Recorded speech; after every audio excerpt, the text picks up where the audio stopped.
adik-adik, kembali lagi di channelnya Kak Eka, Kinetic Education. Oke, hari ini Kak Eka mungkin akan membahas dengan cara yang berbeda ya. Karena video-video sebelumnya Kak Eka menjelaskan mengenai uji normalitas. Bahkan Kak Eka membuatkan 2 video tutorial menggunakan salah satu uji normalitas, yaitu uji Kolmogorov-Smirnov dan uji Shapiro-Wilk ya. Mungkin adik-adik ada pertanyaan-pertanyaan yang di benak adik-adik dan sudah Kak Eka rangkum gitu ya. Semoga mewakili pertanyaan-pertanyaan tersebut. Dan hari ini Kak Eka akan bahas satu persatu, oke? Nah, jadi tema kita hari ini tanya jawab tentang uji normalitas, oke? Maka dari itu adik-adik harus tonton sampai selesai ya. Oke, kenapa ini rasanya penting sekali Kak Eka bahas ya mengenai pertanyaan-pertanyaan tentang uji normalitas? Karena biasanya kita ketahui untuk uji statistik banyak menggunakan asumsi bahwa data yang dianalisis berasal dari populasi yang terdistribusi normal ya, atau istilah lain dari distribusi normal itu adalah terdistribusi Gaussian. Oke. Jadi Kak Eka buat pertanyaan-pertanyaan ini. Yang pertama, semoga pertanyaan ini mewakili adik-adik ya. Mana uji normalitas yang terbaik? Nah, kenapa? Karena di video sebelumnya Kak Eka banyak ya menjelaskan uji-uji normalitas. Ada uji Shapiro-Wilk, ada uji chi-square, ada uji normalitas Kolmogorov-Smirnov. Terus manakah uji normalitas yang terbaik? Nah, oke. Kak Eka akan jawab ini. Ada beberapa jenis uji normalitas yang biasa dipakai dalam banyak penelitian ya. Yang pertama adalah D'Agostino version omnibus test.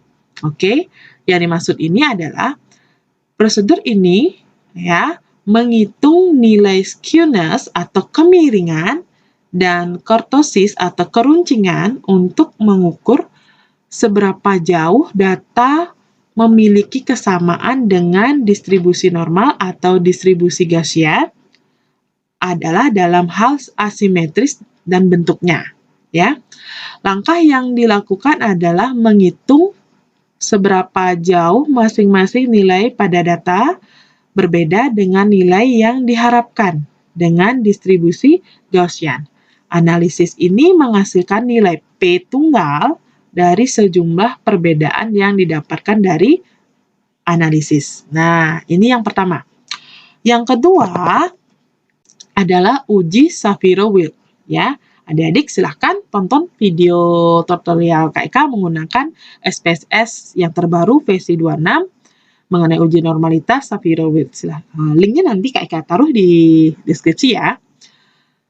Kenapa? Karena uji ini bekerja sangat baik jika setiap nilai bersifat unik atau independen, gitu adik-adik.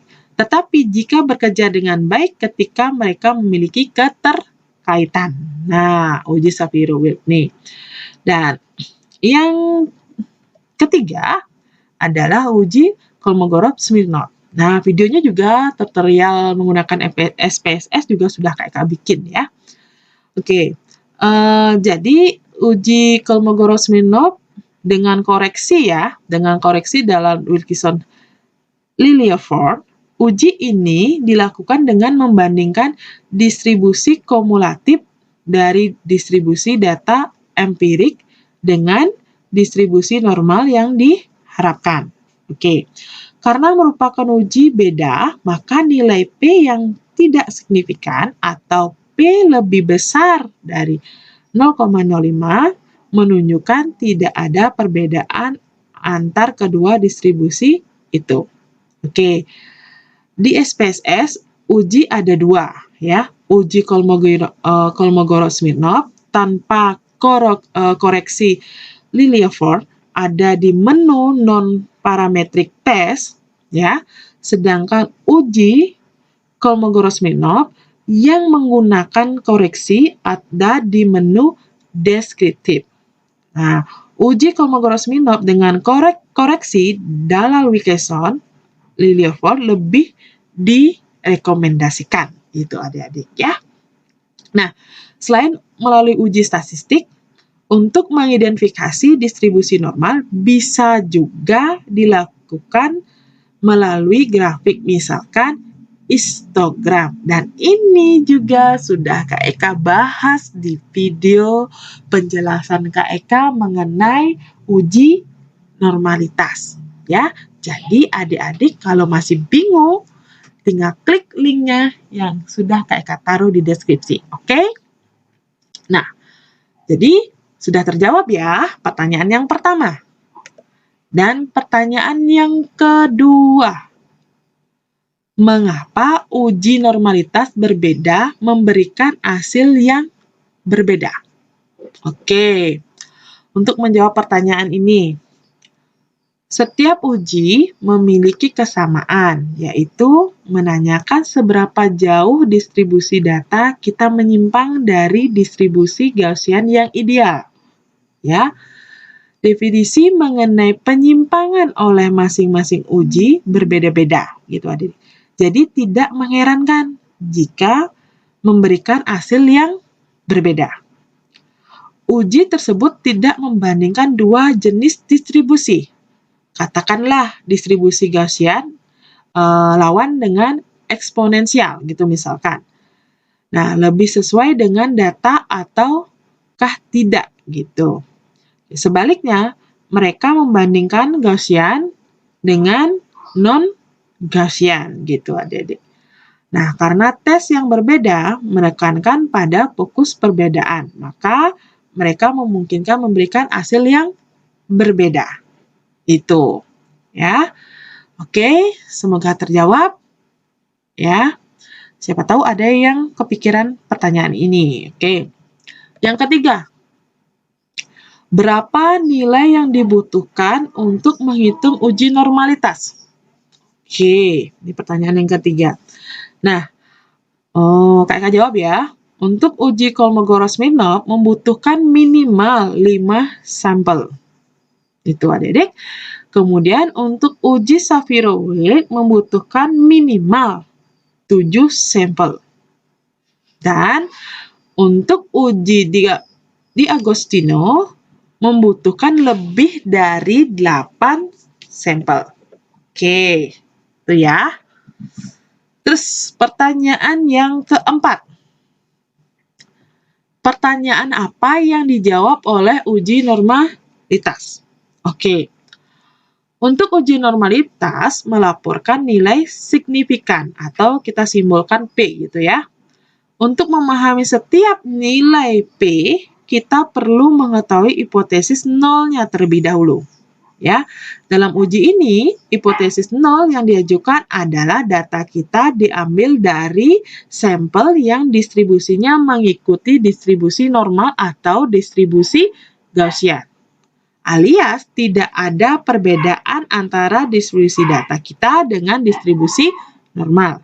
Nah, jika nilai P menjawab pertanyaan, ya misalkan jika hipotesis nol benar, seberapa besar kemungkinan bahwa data-data kita menyimpang dari distribusi Gaussian yang ideal.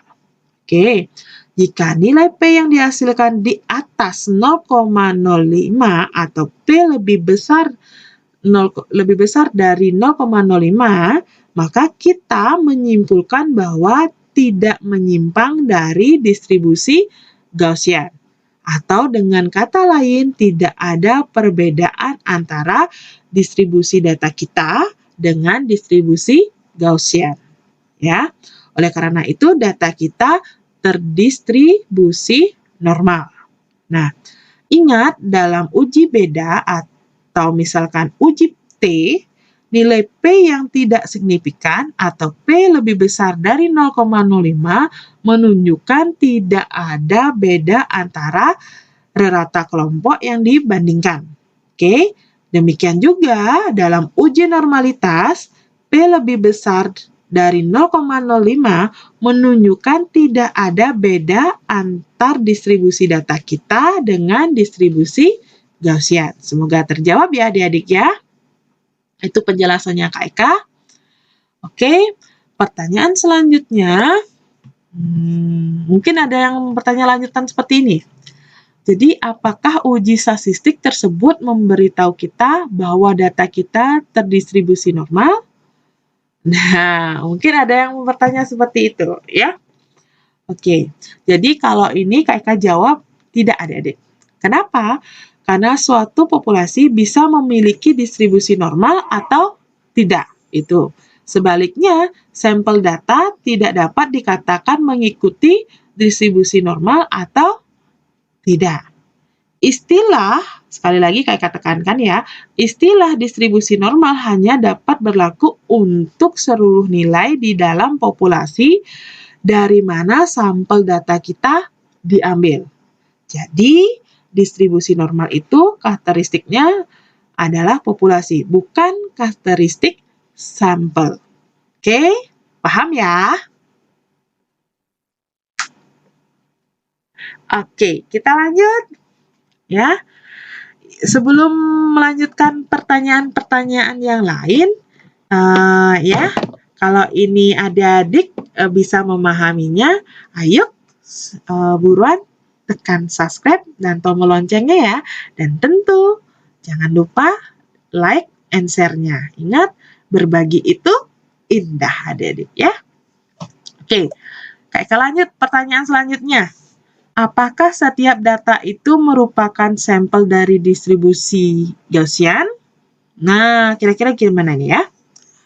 Apakah setiap data itu merupakan sampel dari distribusi Gaussian? Kalau Kak Eka jawab, mungkin tidak adik-adik. Kenapa? Karena dalam banyak kasus dapat diyakini bahwa data kita bukan merupakan sampel dari populasi yang terdistribusi normal atau Gaussian. Hal ini dikarenakan suatu distribusi normal yang ideal mencakup angka negatif sangat rendah gitu dan beberapa nilai positif yang juga ekstrim gitu adik-adik. Semua nilai ekstrim tersebut porsi di dalam distribusi adalah kecil, akan tetapi mereka tetap menjadi bagian dari distribusi tersebut. Nah, data yang dikumpulkan seringkali menghadapi kendala karena nilai ekstrim tersebut tidak muncul, misalkan ya, ukuran tekanan, konsentrasi, berat, aktivitas, enzim, dan variabel lainnya gitu misalkan. Tidak dapat memiliki nilai negatif gitu. Akibatnya, data tersebut tidak dapat sampel dari distribusi Gaussian secara sempurna. Nah, variabel lain bisa memiliki nilai negatif, akan tetapi memiliki batas fisik atau fisiologis yang tidak memungkinkan untuk nilai-nilai yang super besar. Oke? Itu ya. Semoga adik-adik bisa memahaminya ya. Oke, karena kayaknya berat juga bahasanya Kak Eka ya. Oke. Oh ya, mungkin nanti diputar berulang-ulang nih videonya ya. Karena apa? Ya, lumayan berat juga bahasa saya ya. Oke. Nah, kita lanjut yuk. Pertanyaan selanjutnya. Tapi, bukankah uji T, ANOVA, dan regresi mengasumsikan distribusi Gaussian? Kalau kayak gini, Kak Eka jawab, iya. Ya. Jawabannya iya. Oke. Apakah mengasumsikan distribusi Gaussian? Ya iya. Kenapa? Ya. Nah, jadi gini. Iya, kenapa ya? Gini ya, Dedik. Banyak studi simulasi telah menunjukkan bahwa uji ini bekerja gitu ya dengan baik meskipun dikenakan pada data populasi yang mendekati distribusi normal ya. Jadi kalau memang mengarah penelitian adik-adik ini ya harus mengkhususkan distribusi Gaussian gitu ya, harus distribusi normal. Dan tentu harus dicek, tidak hanya mengkonsumsikan saja ya. Oke, itu dia.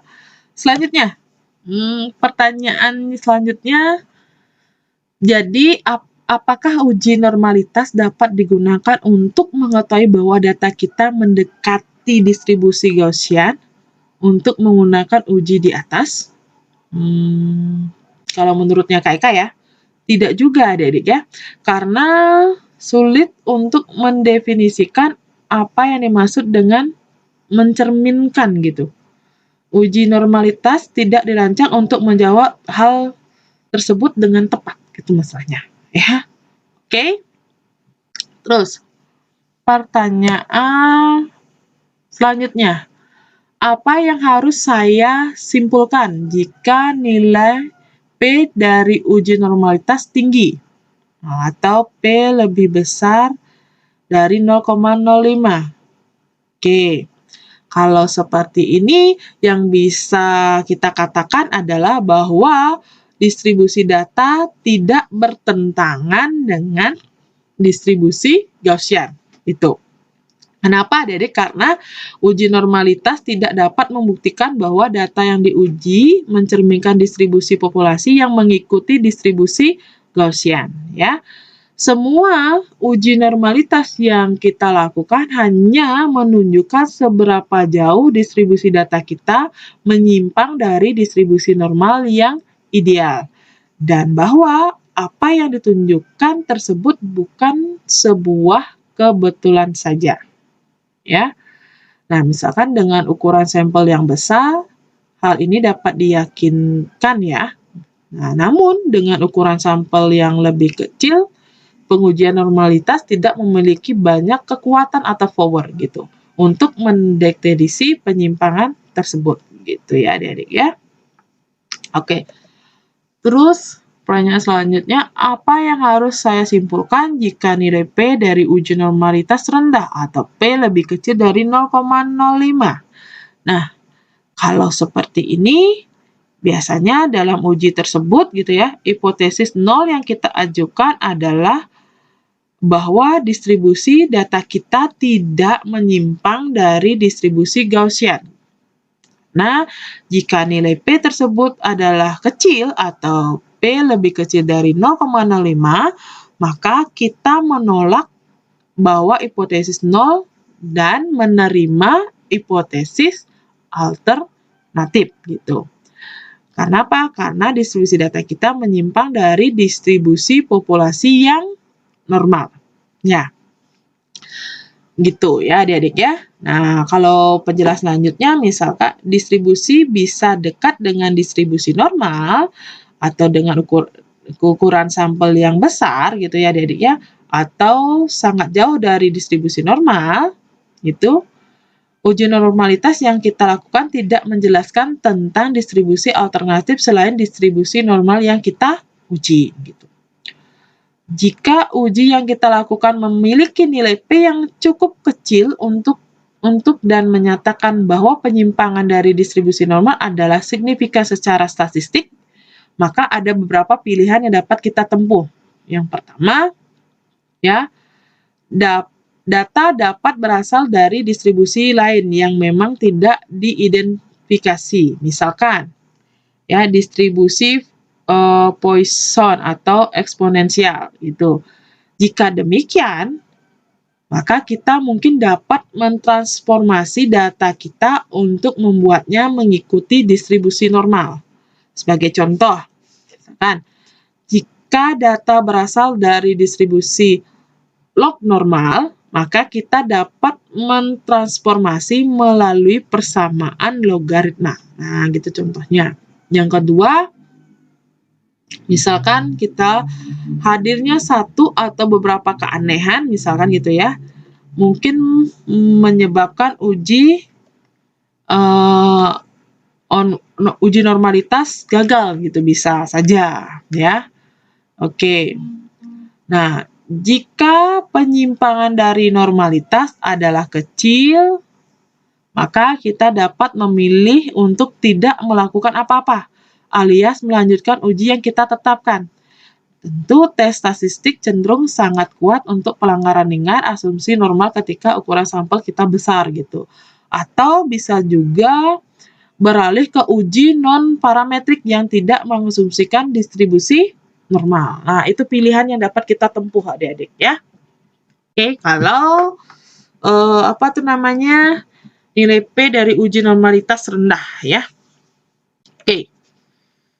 Selanjutnya, pertanyaan selanjutnya ya.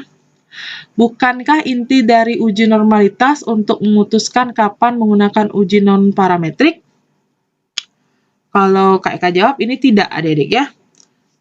Jadi tidak memutuskan kapan menggunakan uji non-parametrik. Nah, jadi ini memutuskan apakah kita akan menggunakan uji parametrik atau uji non-parametrik itu didasarkan pada banyak pertimbangan ya, dan bukan melalui dari hasil uji normalitas. Oke. Jadi untuk memutuskan kapan kita menggunakan uji parametrik atau uji non-parametrik, ini dasarnya pada banyak pertimbangan, tidak hanya melalui hasil uji normalitas. Oke, jadi masih ada faktor-faktor yang lain untuk kapan kita menggunakan parametrik, kapan kita menggunakan non-parametrik. Oke, itu jawabannya Kak Eka ya. Oke, pertanyaan yang terakhir.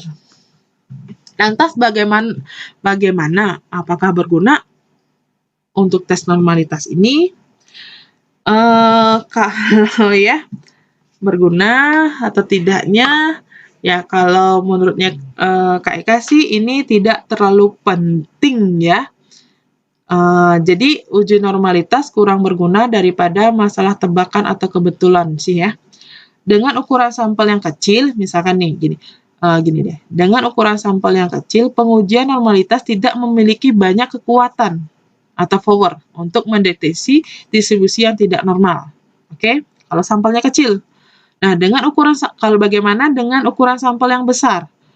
Karena apa? Dengan ukuran sampel yang besar, uji normalitas juga tidak begitu penting karena jika data kita tidak terdistribusi normal, ya, uji T dan ANOVA masih cukup kuat gitu adik-adik ya. Kalau menggunakan uji T dan ANOVA ya. Apa yang kita inginkan adalah uji yang kita lakukan memberitahukan kita apakah penyimpangan dari distribusi normal cukup parah yang dapat melemahkan uji statistik yang kita pakai, yaitu uji statistik yang mengasumsikan data yang dianalisis adalah distribusi normal. Namun demikian uji normalitas tidak melakukan ini. Uji normalitas hanya memberikan gambaran secara kasar. Nah, gitu ya. Oke.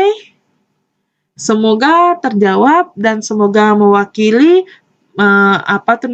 pertanyaan-pertanyaan adik-adik.